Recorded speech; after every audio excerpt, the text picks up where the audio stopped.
Olá, seja muito bem-vindo, muito bem-vinda. Eu sou Vanessa Luz e vamos dar continuidade à leitura de O Caibalho. Hoje, nessa leitura, vamos unir filosofia, energia e experiências do cotidiano.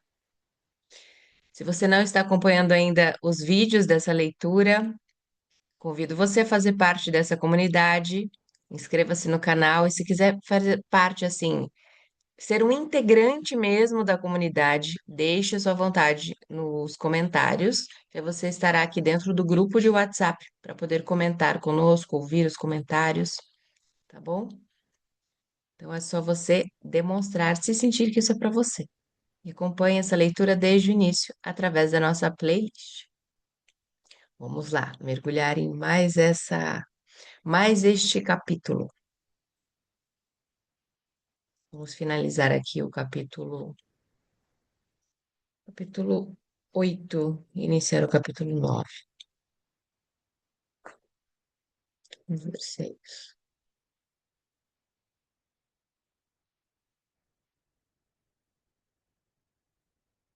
Exatamente, que faltava um pouquinho ainda.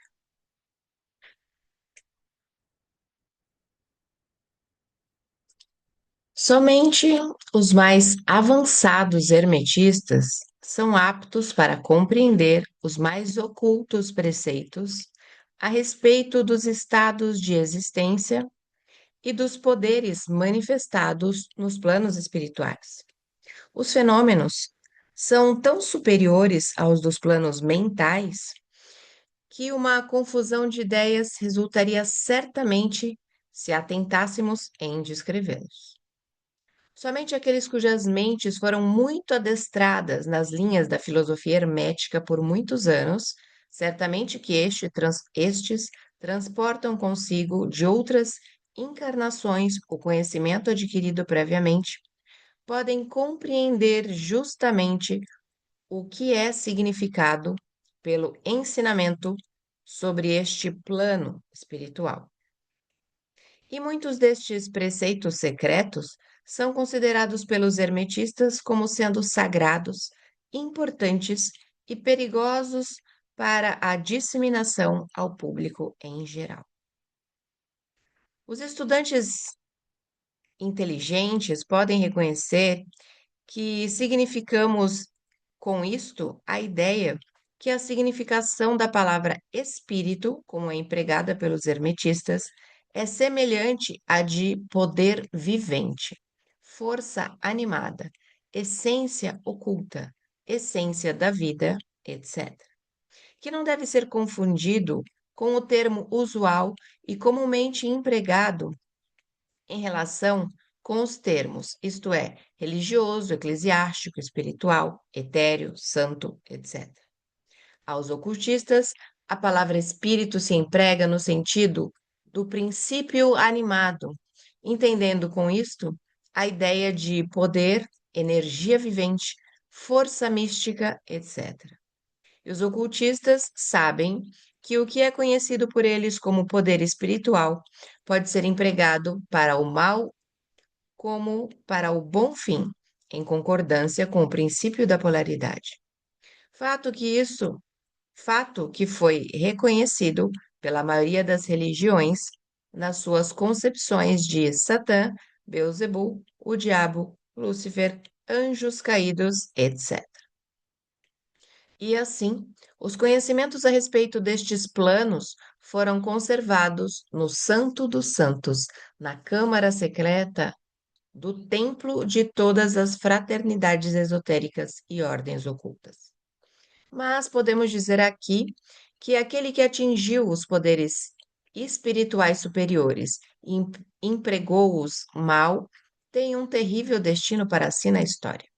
E a vibração do pêndulo do ritmo inevitavelmente lançá-lo-á no extremo mais baixo da existência material, de cujo ponto ele tem de fazer a sua caminhada de prisão espiritual, pelas muitas voltas do caminho, mas sempre com a tortura de ter sempre consigo uma ligeira memória das alturas de que caiu por causa das suas más ações. A lenda da queda dos anjos tem uma base nos fatos atuais, como sabem todos os ocultistas avançados.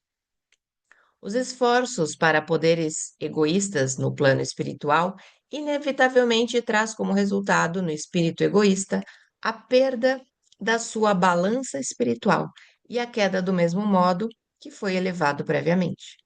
Mas ainda para tal alma é dada a oportunidade da volta, e ela toma o caminho de volta, pagando a terrível penalidade de acordo com uma invariável.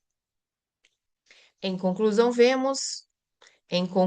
vamos agora lembrar-vos que, relativamente de acordo com ele, ao princípio da correspondência que contém a verdade, o que está em cima é como o que está embaixo, e o que está embaixo é como o que está em cima.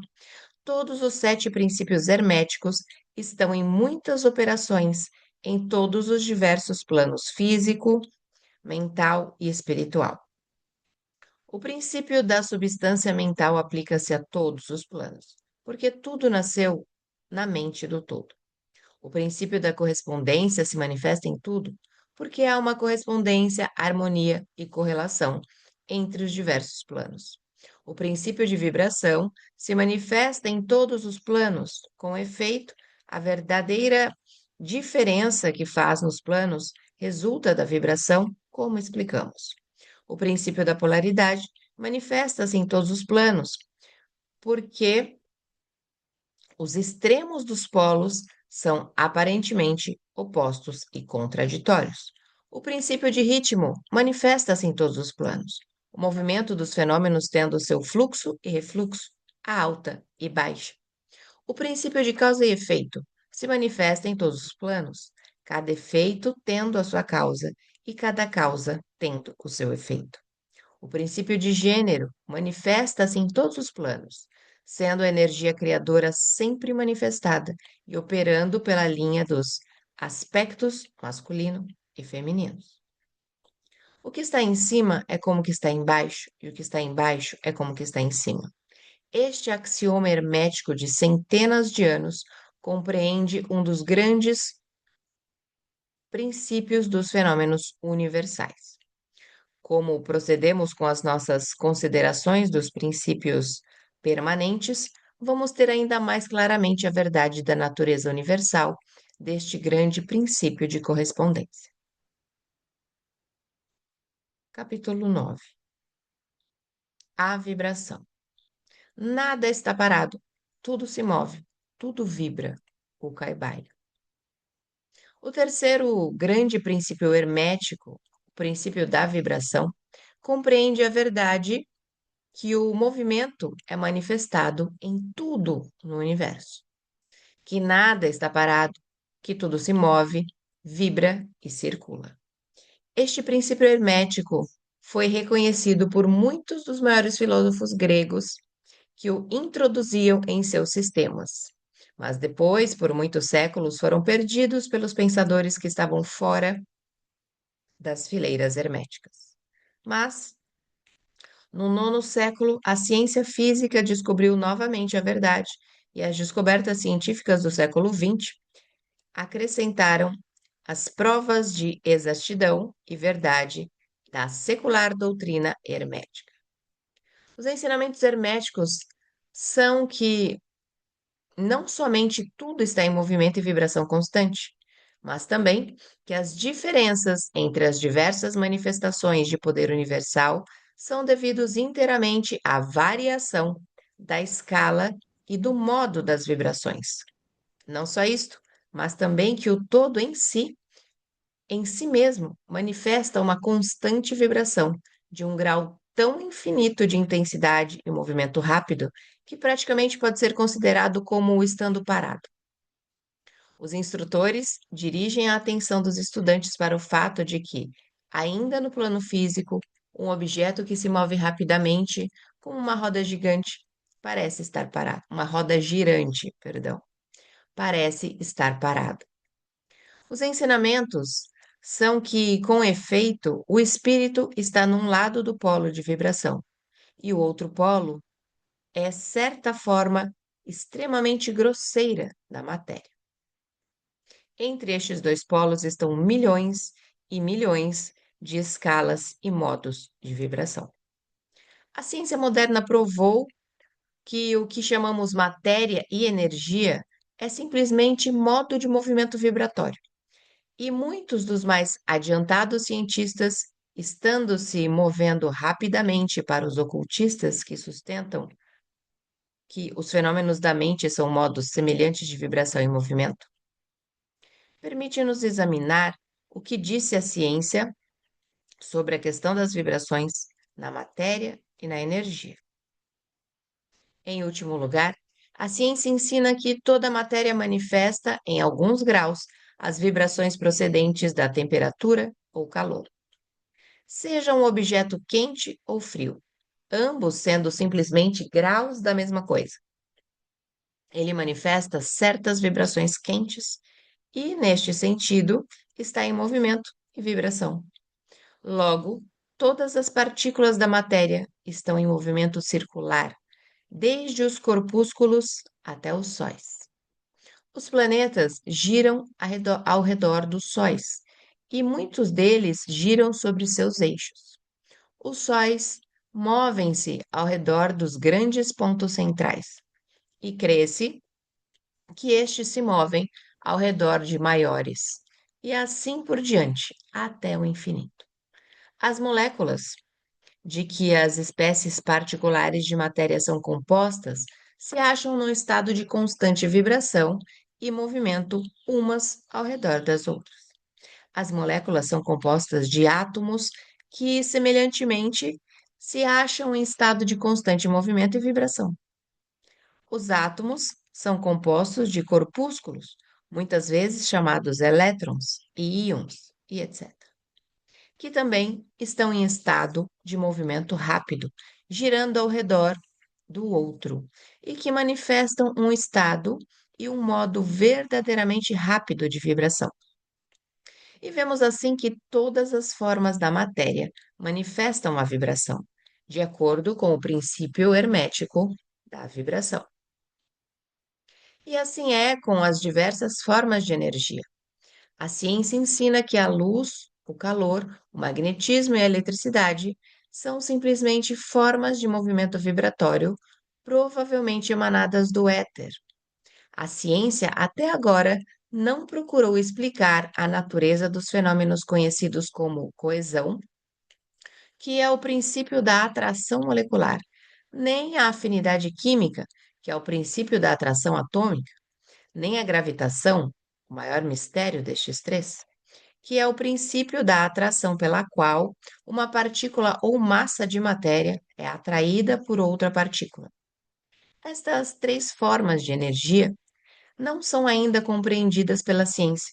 Contudo, os escritores inclinam-se para a opinião de que estas três são manifestações da mesma forma de energia vibratória, fato que os hermetistas descobriram e disseram nos tempos passados. O éter universal, que é postulado pela ciência sem que a sua natureza seja compreendida claramente, é considerado pelos hermetistas como sendo uma manifestação elevada daquilo que é erroneamente chamado matéria, isto é, a matéria a um grau elevado de vibração. É chamada por eles a substância etérea. Os hermetistas ensinam que esta substância etérea é de extrema tenuidade e elasticidade e penetra o espaço universal, servindo como meio de transmissão das ondas da energia vibratória, como o calor, a luz, a eletricidade, o magnetismo, etc. Os ensinamentos são que a substância etérea é um elo de união entre as formas de energia vibratória conhecida como matéria, de um, de um lado, a energia ou força, e de outro, e também que ela manifesta um grau de vibração, uma escala e modo inteiramente particular. Os cientistas oferecem o exemplo de uma roda, peão ou cilindro movendo-se rapidamente para mostrar os efeitos das escalas aumentativas da vibração. O exemplo supõe uma roda, peão ou cilindro girando numa pequena escala de ligeireza. Suponhamos que o objeto se move lentamente. Ele pode ser visto facilmente, mas nenhum som do seu movimento penetra no ouvido. A ligeireza é aumentada gradualmente, né? A velocidade. Em poucos momentos, o seu movimento torna-se tão rápido que um surdo ruído ou uma nota baixa pode ser ouvida. Então, como a escala é aumentada, a nota sobe mais na escala musical. O movimento sendo ainda mais aumentado, a última nota superior é melhor ouvida. Aí, uma depois da outra, todas as notas da escala musical aparecem, subindo cada vez mais conforme é aumentado o movimento. Finalmente, quando o movimento passou uma certa escala, a nota final perceptível aos ouvidos humanos é alcançada. Um som agudo soa morrendo ao longe e segue-se o silêncio. Nenhum som do objeto girante é ouvido. O grau de movimento sendo tão elevado que o ouvido humano não pode registrar as vibrações. Então começa a percepção dos graus ascendentes do calor e depois de algum tempo, o olho percebe um vislumbre do objeto que se torna uma escuridão de cor avermelhada. Como o grau aumenta, o vermelho fica mais claro. Como a ligeireza ainda é aumentada, o movimento passa ao alaranjado. O alaranjado passa ao amarelo. Depois seguem-se sucessivamente as representações do verde, azul, anil e finalmente violeta, conforme for aumentando o grau de ligeireza ou velocidade. Então a cor violeta desaparece e todas as cores desaparecem à vista humana, não sendo capaz de registrá-las. Mas existem vários raios invisíveis que emanam do objeto girante. Os raios usados na fotografia e outros raios sutis da luz. Então, começam a manifestar-se os raios peculiares conhecidos como os raios X, etc. Conforme se transforma a constituição do objeto. A eletricidade e o magnetismo são emitidos quando for atingido o grau apropriado de vibração. Quando o objeto atinge um certo grau de vibração, as suas moléculas se desintegram e giram por si mesmas nos elementos originais ou átomos. Os átomos, por sua vez, seguindo o princípio de vibração, são separados nos pequenos corpúsculos de que são formados. E, finalmente, mesmo os corpúsculos desaparecem e pode-se dizer que o objeto é composto da substância etérea. A ciência não continua para adiante o exemplo, mas os hermetistas ensinam que, se as vibrações fossem aumentando continuamente, o objeto subiria pelos estados sucessivos de manifestação e poderia manifestar os diversos graus mentais na direção do espírito. Então, ele poderia reentrar finalmente no todo, que é o espírito absoluto. O objeto, contudo, teria deixado de ser um objeto desde que tivesse subido ao degrau da substância etérea.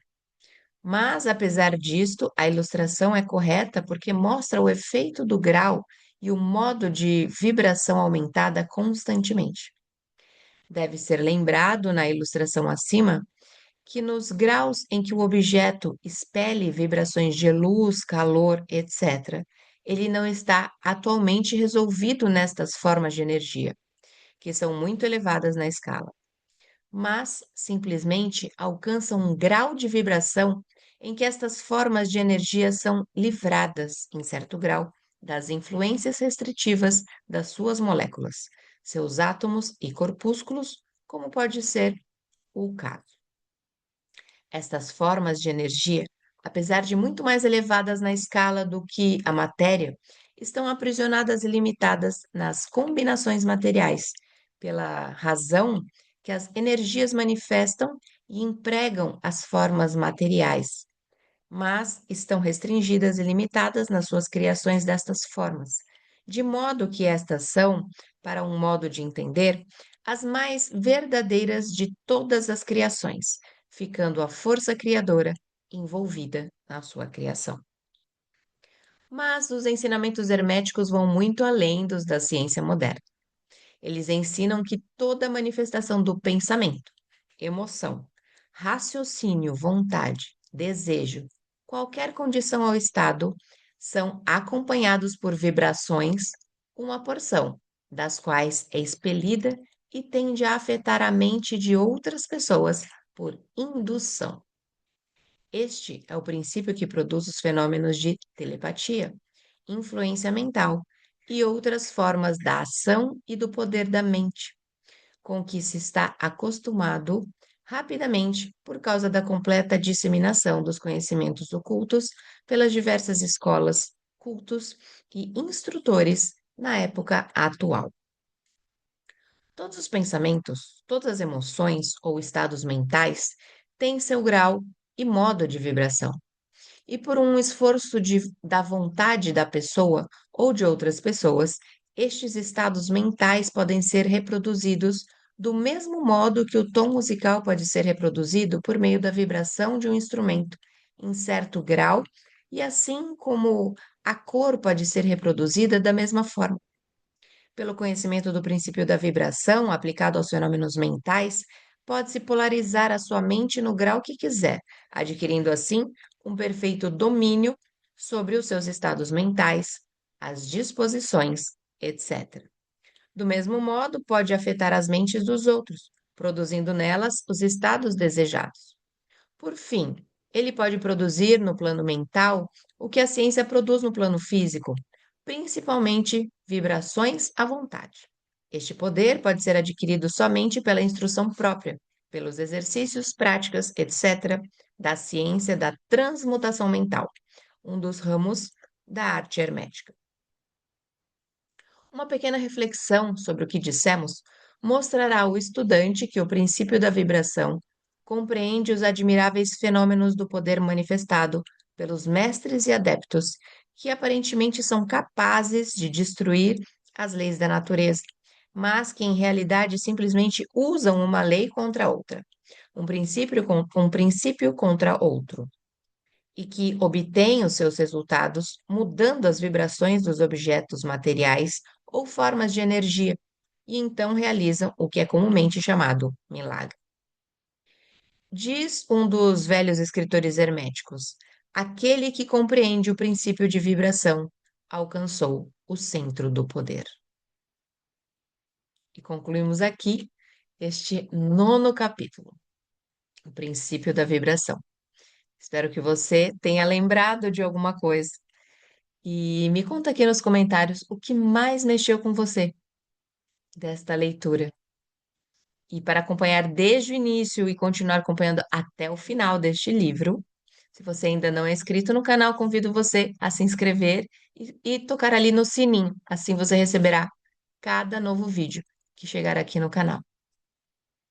Eu sou Vanessa Luz, um beijo no seu coração e nos encontramos por aqui numa próxima leitura. Muito bom.